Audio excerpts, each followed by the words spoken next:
My parents always told me to never leave all the doors closed in a room. I figured out the horrifying reason why. There's always been a rule in my house. You must leave at least one door or window open in any given room of the house whilst you're in it.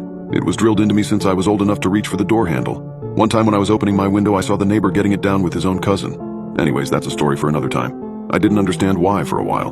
My parents usually weren't superstitious in the slightest. I even saw from pictures that they owned a black cat a while before I was born. I rarely, if ever, questioned them though. My parents were kind, calm people, but if I ever came close to breaking the rules, or even asking too many questions, they would turn serious, and wouldn't let me off without a 30-minute lecture first. I didn't actually believe in the superstition, thanks in part to them not telling me what the consequence would be for not doing so. But I didn't want to anger them, even if it meant leaving a window or door open in the cold. When I was 19 years old, however, my parents had gone to my grandmother's house to see my aunt who was visiting from Australia. I quickly volunteered to watch over the house while they were gone, which seemed to make them happy. In reality, I was just using this as an opportunity to have my girlfriend of 6 years over. Anya's father didn't like me very much, so I wasn't in her house very often. My parents didn't allow guests, so we mostly saw each other at school. That weekend, though, I invited her over and she arrived less than an hour after my parents had left. She knew about the rule, of course, but that was mostly from me venting about it to her. From her perspective, I probably just had weird parents. Maybe if she had taken it more seriously, or if I was more strict, then what happened next could have been prevented. After a while of watching movies, she went to use the bathroom, but 30 minutes later, she still hadn't left. I began to grow worried, asking her if she was all right, and when I got no response, I opened the door. She wasn't inside. I looked around the room and realized that she must have closed the window while she was in there, and now she was gone. Not a great way to find out that the superstition was real, was it?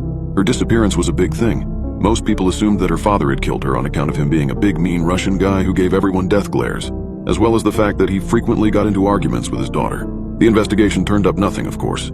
I didn't say anything, but I think my parents suspected something. I joined the military not long after. I guess I just hated being in the house where she disappeared, and I somewhat harbored some resentment to my parents, and more so myself, for not being more strict with the rule. I wish I had stayed in contact with them, though. They died in a car crash last month. They left me the house, among other things. Yes, I hated it, the house, but it was big and I hadn't had any great places to stay in the 5 years since I had left. I spent last night getting drunk. That's how I've spent a lot of nights since I got discharged. But being in the house where I lost Anya wasn't good for me, and I took to the drink especially hard last night. In my drunken state, I decided I'd reunite myself with her. I walked into the bathroom, closed the door and window. I immediately felt a wave of nausea, though not from the alcohol. Realizing what I'd done, I sobered up pretty quickly.